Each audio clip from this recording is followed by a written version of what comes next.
In this vid, I'm going to be reviewing a deck with one of my favorite Pokemon cards in it, Vileplume. Vileplume puts your opponent and yourself under a trainer lock, which makes it very difficult to work around. While most Vileplume decks that I've seen run Mew Prime as well as a variety of other techs, this Vileplume deck by Raypokemonmaster goes for what he calls the Poison Lock. It features Crobat Prime as well as a few other techs in order to utilize that trainer lock.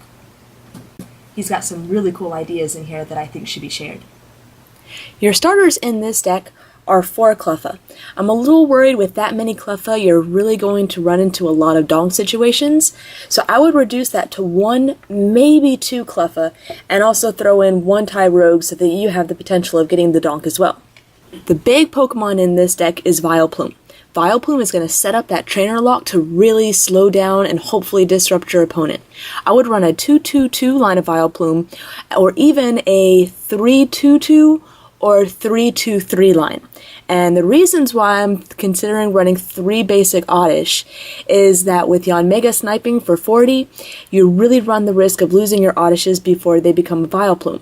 I also recommend running 2 Gloom, regardless of whatever other line you decide to run, just in case 1 Gloom is prized and you're having a hard time getting into that rare candy. You just really want to set this Vileplume up as fast as possible, so having a good, strong Vileplume line is going to be very helpful. You can always get rid of the extra Vileplumes later with your Sage or Juniper. Your main attacker in this deck is probably going to be your Crobat. Severe Poison does 4 damage counters in between turns rather than the typical 1. Without being able to use your switch, this can really hurt your opponent. And being that Crobat has a free retreat, it can easily run to the bench and put up a Mismagius to Poltergeist to do more damage for those extra trainers that your opponent has in his or her hand. You can also use Crobat's Skill Dive to knock off baby Pokemon, or if you really need to, but I hope you wouldn't, use Mismagius' sleeping spell to put your opponent possibly to sleep. Your Crobat line is pretty strong. You run a 3-3-3 line, although I think you'd probably be safe going down to 3-2-3, but again, that's your decision. Your Mismagius, you just run a 1-1 line. I would recommend running a 2-2 line, just because this can be a very strong attacker. Crobat can do great with poison, but if your opponent is running a lot of free retreaters, it's not going to hit as hard as you would hope for. So you're really going to want to increase the Mismagius line just to deal a little more damage. To make room for those extra Mismagius, I would recommend dropping your 2-2 line of Hypno. Its Pokepower Sleep Pendulum can possibly put your opponent's Pokemon to sleep, but it relies on a coin flip. Its attack Psychic Shot just isn't very strong. It only does 30 and does 10 damage to one of the bench Pokemon. While if you can put your opponent to sleep and get it to stay asleep, obviously that would mean it can't retreat even if it has a free retreat cost, and if you have the Vileplume up, obviously it couldn't retreat with the switch. I just don't think it's a solid enough card to have in here, and I would just really think that the Mismagius would help you out more. You run 8 Psychic Energy in the deck, which I think is a perfect number. This is a pretty low energy cost deck. The biggest attack you have is Mismagius' Poltergeist for 1 Psychic and 1 Colorless.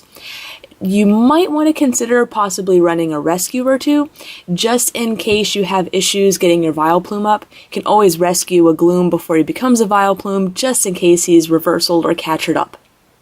You run 2 trainers in the deck in order to get that Vileplume out as fast as possible. 4 Rare Candy and 2 Communication. I would reduce your Rare Candy to 3, and then increase your Communication to 3. I think 6 trainers in the deck is a solid number, and having 3 evenly split, I think increases the chance that you'll be able to get what you need.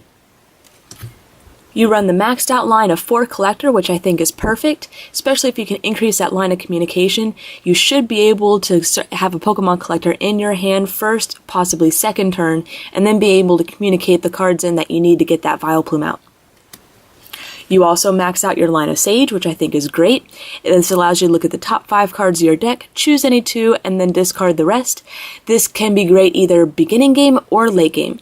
Late game, you can go ahead and discard the trainers that are just, piling up in the deck. Or in early game, you can, toss anything else and hopefully Sage into the Rare Candy and the Vileplume. You run 4 Juniper, which I think is a little too many. I like Juniper so you can throw away those trainers when you don't need them anymore, but I'm worried that with 4, you're really going to run the risk of decking yourself. So I would recommend possibly just running 2, and that should be more than enough to help you get the hands that you need. You run 1 Flower Shop as your recovery card, which I think is perfect. I would also recommend throwing in 1 Twins in case you're running behind on prizes. Since Oddish only has 40 HP and you're going to run into a lot of Yanmega decks, there's a good chance that Yanmega is going to be able to take out an Oddish or 2 before you can get set up. That's where the Twins is really going to come in handy. You run 4 Elm to search out for evolution cards. I think this is perfect because once Vileplume is up, you're really going to need a good search engine. You only run 2 Professor Oak's New Theory to refresh your hand. I would recommend increasing that to 3, possibly 4, and to make room for that, I would drop the Seekers from your deck. I really don't see you using the Seekers that often in this deck, and being able to replay those really fast. I like Seeker more in decks that can utilize basics, like Pachirisu and Shaman, and be able to reuse those Poke Powers. Seeker, I just don't see being very helpful in this deck, so maybe include 1, possibly 2 if you really think you're going to be scooping up your Crobat Primes, because that's your highest HP Pokemon, and the one that's most likely to be able to withstand a few hits. Those are all the suggestions I have. I really like this twist on the typical Vileplume deck. I'm used to seeing Vileplume Mew combinations with Muck, Mismagius, Crobats, a little bit of everything. So I really like that this is just more of a Vileplume on the bench, and I'm actually going to attack you with real Pokemon rather than attacking with Mew and Lost Zone Pokemon. So, like I said, I think it's a really interesting idea, and it's really cool to see something different. So if you'd like your deck reviewed, just PM me your list and let me know whether you'd like to be featured in a deck review, which, if you're chosen, will be going live in probably 3 or more weeks, or if you would like immediate feedback via a blog review. Regardless, if you submit your deck, you will be getting a blog review. It'll just take a little while to get them up. Thanks for watching!